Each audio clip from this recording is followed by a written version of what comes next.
KTV Originals।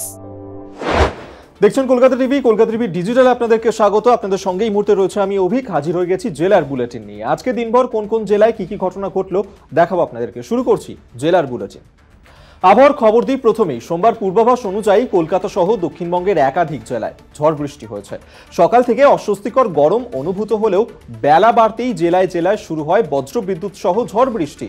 Alipur আবহাওয়া দপ্তরের report বলছে শুধু ঝড় বৃষ্টি নয়, রীতিমতন ভারী বৃষ্টি হবে বাংলায়। কলকাতা সহ একাধিক জেলায় বৃষ্টির সম্ভাবনার কথা জানিয়েছে হাওয়া অফিস। শুক্রবার থেকে উপকূলবর্তী দুই জেলায় অতি ভারী বৃষ্টির সম্ভাবনা রয়েছে বলেই জানিয়েছে আবহাওয়াবিদরা। আর 24 ঘন্টার মধ্যেই তৈরি হতে পারে নিম্নচাপ। বুধবার বঙ্গোপসাগরে নিম্নচাপ তৈরি হলে বৃষ্টি বাড়বে দক্ষিণবঙ্গে। আর সেই নিম্নচাপ শুক্রবারের মধ্যে গভীর নিম্নচাপে পরিণত হবে বলেই জানাচ্ছে আবহাওয়া দফতর। নিম্নচাপের চূড়ান্ত অভিমুখ এখনো স্পষ্ট করেনি আলিপুর, তবে অনুকূল বায়ু প্রবাহে বৃষ্টি বাড়বে দক্ষিণবঙ্গে, এমনটাই জানাচ্ছেন বিশেষজ্ঞরা। তবে নিম্নচাপ থেকে ঘূর্ণিঝড় হতে পারে কিনা সেদিকেও নজর রাখছে আবহাওয়া দফতর। অগ্নিমিত্রার প্রচারে মিঠুনের রোড শো, সেই ছবি দেখতে পাচ্ছেন এই মুহূর্তে। তার আগে দলীয় কর্মী সমর্থকদেরকে সঙ্গে নিয়ে হুড খোলা জিপে চড়ে দলীয় প্রার্থীকে সঙ্গে নিয়ে সভা করলেন অভিনেতা মিঠুন। অভিনেতা এবং প্রার্থীকে দেখতে রাস্তার দুধারে মানুষের ভিড় ছিল চোখে পড়ার মতো। পূর্ব মেদিনীপুরের এগরায় অগ্নিমিত্রার সমর্থনে সভা মিঠুনের, আর এর মাঝেই বিপত্তি। মেদিনীপুর শহরে মিঠুনের রোড শো ঘিরে আচমকাই উত্তেজনা তৈরি হয়। পুলিশের সামনেই মিছিলে ইট, প্লাস্টিকের জলের বোতল ছোড়ার অভিযোগ উঠেছে তৃণমূলের বিরুদ্ধে। এরপর যে ছবি দেখাচ্ছি, বিক্ষোভের মুখে পড়তে হলেও বিজেপি বিধায়ক তাপসী মণ্ডলকে।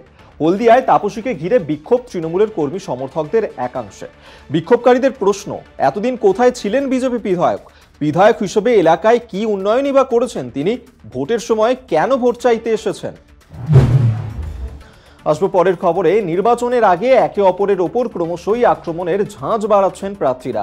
সোমবার কর্মী সভায় দাঁড়িয়ে প্রতিপক্ষকে বেনজির আক্রমণ সৌগত রায়ের। দমদমের সিপিএম প্রার্থী সুজন চক্রবর্তীকে তোপ তৃণমূল প্রার্থীর। কর্মী সভা থেকে সৌগত বলেন, সুজন চক্রবর্তী কার্বাইড দিয়ে চুল পাকিয়ে টিভিতে জ্ঞানের কথা বলেন। একটা সময় বরানগরে খুব কর্তৃত্ব ফলাতো সিপিএম, আর এখন মায়ের ভোগে চলে গিয়েছে। ডায়মন্ড হারবার লোকসভা কেন্দ্রের বিষ্ণুপুরে রোড শো নওশাদ সিদ্দিকীর। ডায়মন্ড হারবার লোকসভার আইএসএফ প্রার্থী মজনু লস্করের সমর্থনে রোড শো করলেন ভাঙড়ের আইএসএফ বিধায়ক নওশাদ সিদ্দিকী। বনগ্রাম থেকে মহিষকোট পর্যন্ত হয় রোড শো। নওশাদ সিদ্দিকী বলেন, ভালো লাগলে ভোট দেবেন, না হলে দেবেন না, কিন্তু হিংসা করবেন না। আসবো পরের খবরে। তৃণমূলের ব্যানার ছিঁড়ে ফেলার অভিযোগ, কাঠগোড়ায় বিরোধী দল। আগামী 1 জুন বরানগর বিধানসভা কেন্দ্রে উপনির্বাচন। তার আগে বরানগর বিধানসভার অন্তর্গত 17, 19 এবং 20 নম্বর ওয়ার্ডের বিভিন্ন এলাকা জুড়ে বাংলার শাসক দলের লাগানো বিভিন্ন পোস্টার ছিঁড়ে দেওয়ার অভিযোগ উঠেছে। বরানগরে তৃণমূল প্রার্থী সায়ন্তিকা বন্দ্যোপাধ্যায়ের সমর্থনে লাগানো পোস্টার ছিঁড়ে ফেলার অভিযোগ, কোথাও আবার সৌগত রায়ের সমর্থনে লাগানো পোস্টার ছিঁড়ে দেওয়ার অভিযোগ বিরোধীদের বিরুদ্ধে। যদিও সমস্ত অভিযোগ অস্বীকার করেছেন দমদমের বিজেপি প্রার্থী শিলভদ্র দত্ত। 20 মে 6ষ্ঠ দফার নির্বাচন বিষ্ণুপুর লোকসভায়। তার আগেই তৃণমূল প্রার্থী সুজাতা মণ্ডলের সমর্থনে মিছিল। খণ্ডঘোষ ব্লক তৃণমূল কংগ্রেসের নেতৃত্বে শিবটা ঢাল থেকে শেহারা বাজার পর্যন্ত একটি মহা মিছিলের আয়োজন করা হয়। মহা মিছিলে সামিল রাজ্যের মন্ত্রী স্বপন দেবনাথ সহ তৃণমূলের কর্মী সমর্থকরা। মিছিল শেষে পথসভা থেকে সুজাতা মণ্ডল বলেন, বিজেপির জামানত জব্দ করে দিন হারিয়ে। দিনে দুপুরে পাচার করা হচ্ছে ট্রলি বোঝাই বালি পাচার চক্রে নাম জড়িয়েছে স্থানীয় তৃণমূল নেতার। রতুয়ার শিবপুর ঘাটের ফুলহর নদীর বুক থেকে বালি খননের অভিযোগ। প্রায় 8 থেকে 10 ফুট গর্ত করে বালি খনন করা হচ্ছে। এর ফলে নদীর ভারসাম্য নষ্ট হচ্ছে।